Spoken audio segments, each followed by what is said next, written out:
questioning when it comes to the stand that the government of India has taken over the statement by President Donald Trump, believing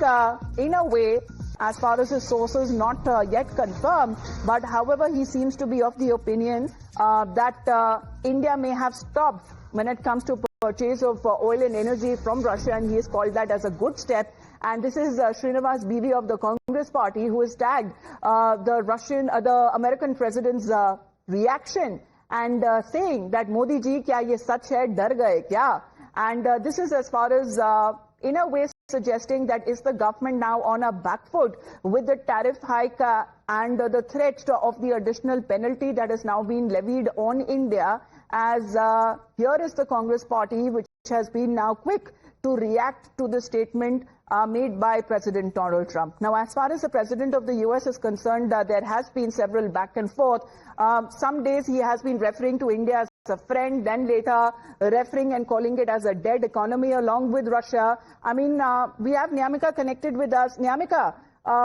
the Congress party on selective statements of Donald Trump has been quick to react. Whether it comes to dead economy, that was also referred and accepted by Rahul Gandhi, and now over the statement of not buying Russian oil. This has not been confirmed by the government of India, but already the Congress is raising questions.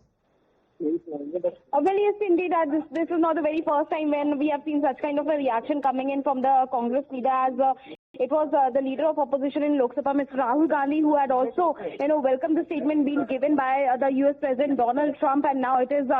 Srinivas Bibi, who is the former IYC president. And as he has also taken a dig over Prime Minister Narendra Modi, as we have seen that how various Congress leaders have basically once again started taking a jibe of surrender Modi, what was being stated earlier, as well as they are saying that why the Prime Minister is not denying the statements and the claims which are repeatedly being made on the part of the US President Donald Trump, not just about the ceasefire, but about the manner in which they are also imposing tariffs upon our country, why the Prime Minister is not ready to speak about that matter. All right, but when it comes to several challenges that India has had with the United States, of course, many of them have been overcome, and what has now been said by the government of India, that New Delhi is committed when it comes to taking the relationship forward with the United States as it remains a strategic ally and a friend. Nyamika, for the moment, thank you very much for joining in. Now, speaking of Donald Trump,